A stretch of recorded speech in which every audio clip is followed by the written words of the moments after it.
Assalamualaikum warahmatullahi wabarakatuh. Halo anak-anak, berjumpa lagi di channel belajar Tino Adi. Pada kesempatan kali ini kita akan melanjutkan pembelajaran yaitu tema 6 tentang panas dan perpindahannya, subtema 3 pengaruh kalor terhadap kehidupan, pembelajaran ketiga untuk kelas 5 semester 2. Jangan lupa berdoa terlebih dahulu sebelum menonton video ini. Pada pembelajaran ketiga di subtema 3 ini, materi yang akan kita pelajari yaitu materi Bahasa Indonesia KD 3.3 tentang meringkas teks eksplanasi, materi IPS KD 3.2 tentang aktivitas masyarakat dalam upaya pembangunan, dan materi PPKN KD 3.2 tentang tanggung jawab di masyarakat. Perhatikan gambar-gambar berikut ini. Kegiatan apa saja yang kamu lihat? Apakah tujuan kegiatan tersebut? Lalu, bagaimana pengaruh kegiatan tersebut terhadap pembangunan ekonomi, sosial, dan budaya masyarakat setempat? Untuk mengetahuinya, mari kita simak bacaan berikut ini. Peran masyarakat terhadap lingkungan sosial budaya. Masyarakat Indonesia merupakan masyarakat yang selalu menghargai warisan budaya nenek moyangnya. Bentuk penghargaan tersebut antara lain ditunjukkan dengan kebiasaan melakukan kegiatan tradisi dalam kehidupannya. Mulai dari peristiwa kelahiran hingga kematian, terdapat tradisi yang terus dijalankan hingga kini.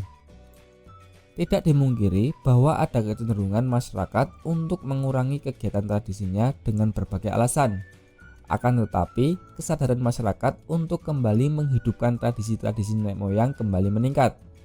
Tempat-tempat wisata adat menjadi salah satu tempat yang sering dikunjungi masyarakat pada saat liburan.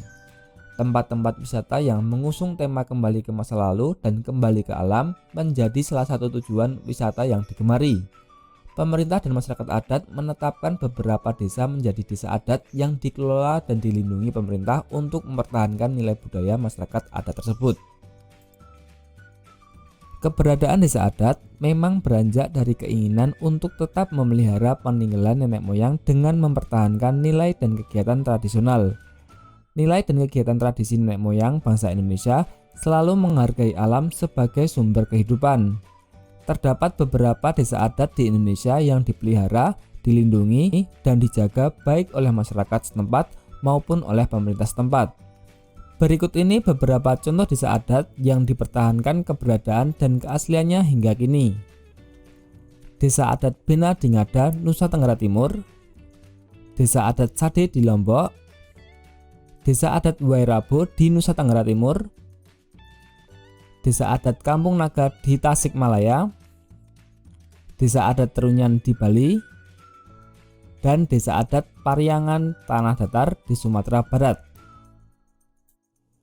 Ada juga beberapa desa adat dan kehidupan masyarakat asli yang diperkenalkan ke masyarakat luas melalui beberapa orang setempat yang peduli untuk mempertahankan nilai budaya dan kegiatan tradisinya. Salah satunya adalah desa adat Osing di Kemiren, Banyuwangi yang diperkenalkan ke masyarakat luas melalui seorang ahli kopi setempat. Desa ini dikelola untuk mempertahankan tradisi masyarakat Osing sebagai suku asli masyarakat Banyuwangi. Andrea Hirata juga dikenal melakukan usaha untuk mengangkat dan mempertahankan pusaka tradisi masyarakat Desa Gantong Belitung di Sumatera Selatan. Melalui novelnya yang sangat terkenal, Laskar Pelangi, Andrea memperkenalkan kehidupan masyarakat Melayu yang tinggal di Desa Gantong, tanah kelahirannya. Anak-anak, kita dapat membuat ringkasan dari suatu teks. Berikut ini langkah-langkah membuat ringkasan. Yang pertama, membaca teks asli berulang kali agar memahaminya. Yang kedua, mencatat gagasan utama pada setiap paragraf dalam teks. Yang ketiga, membuat peta konsep agar paham tentang hal-hal yang akan diringkas. Dan yang keempat, menyusun ringkasan sesuai urutan yang terdapat dalam teks asli. Perajin batik Osing. Masyarakat Osing yang tinggal di daerah pesisir ujung timur Pulau Jawa, tepatnya di Kabupaten Banyuwangi, telah lama melakukan kegiatan membatik. Kegiatan ini umumnya dilakukan dalam skala industri rumah tangga. Setiap kelompok pembatik bisa memiliki motif sendiri yang menjadi keunikan dari kelompok tersebut.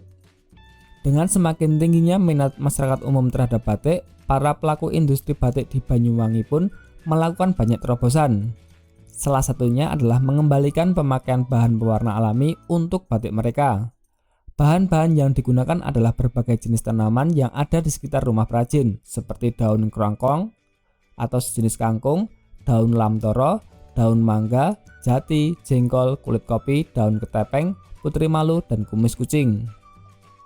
Untuk semakin memperkaya penggunaan pewarna alam dan memperbanyak kreasi motif, desainer nasional Merdi Sihombing dilibatkan.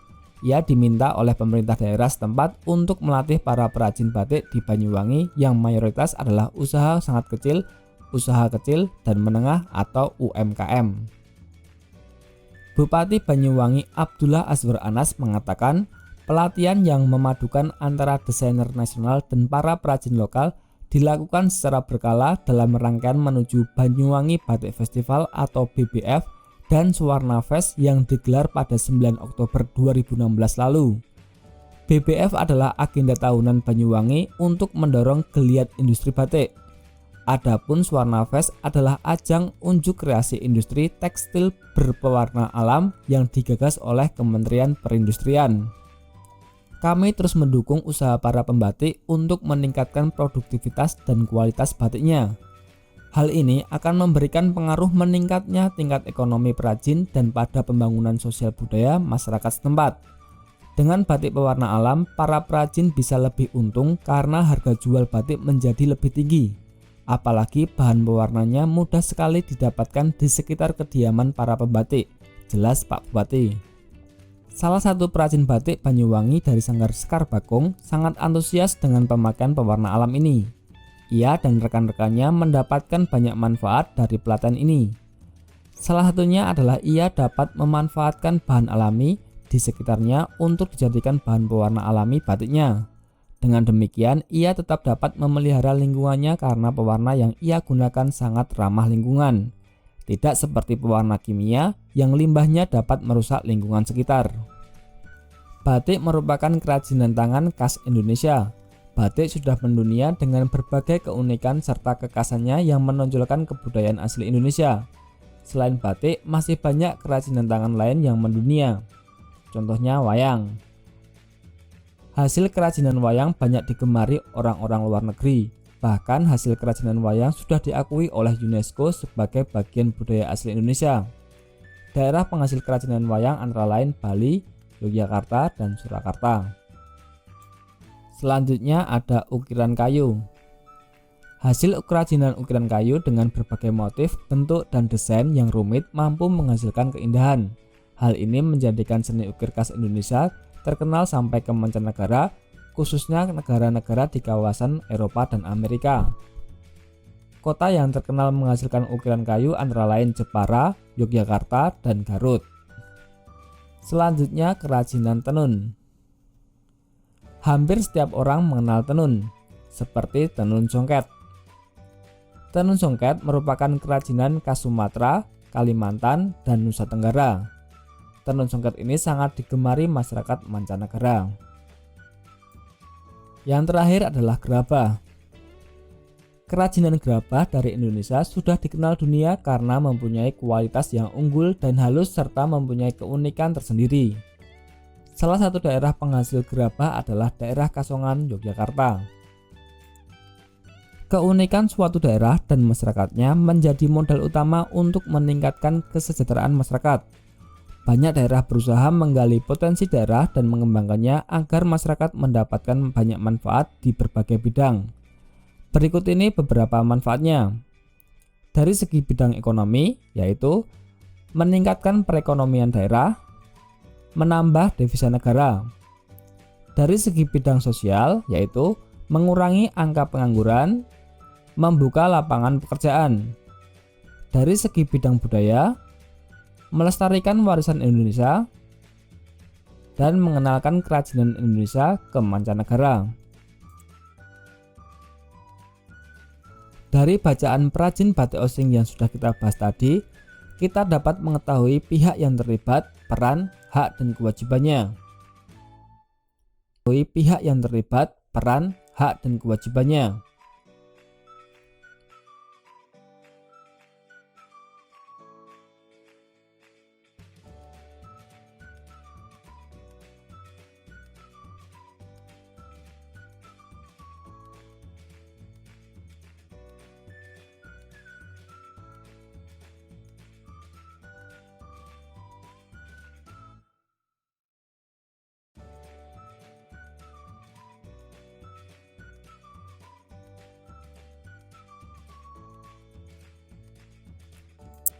Nah anak-anak, selanjutnya apa yang akan terjadi bila salah satu dari orang-orang yang seharusnya terlibat dalam kegiatan tersebut tidak melakukan peran dan kewajibannya masing-masing?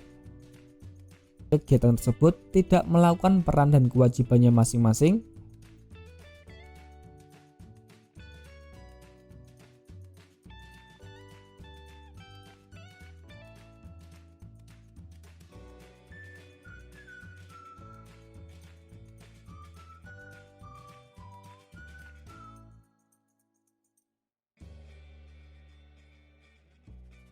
Oke anak-anak, itulah pembelajaran ketiga di subtematika. Semoga bermanfaat, tetap semangat belajar, tetap jaga kesehatan, dan jangan lupa bahagia. Sampai jumpa lagi dan terima kasih. Wassalamualaikum warahmatullahi wabarakatuh. Dan terima kasih. Wassalamualaikum warahmatullahi wabarakatuh.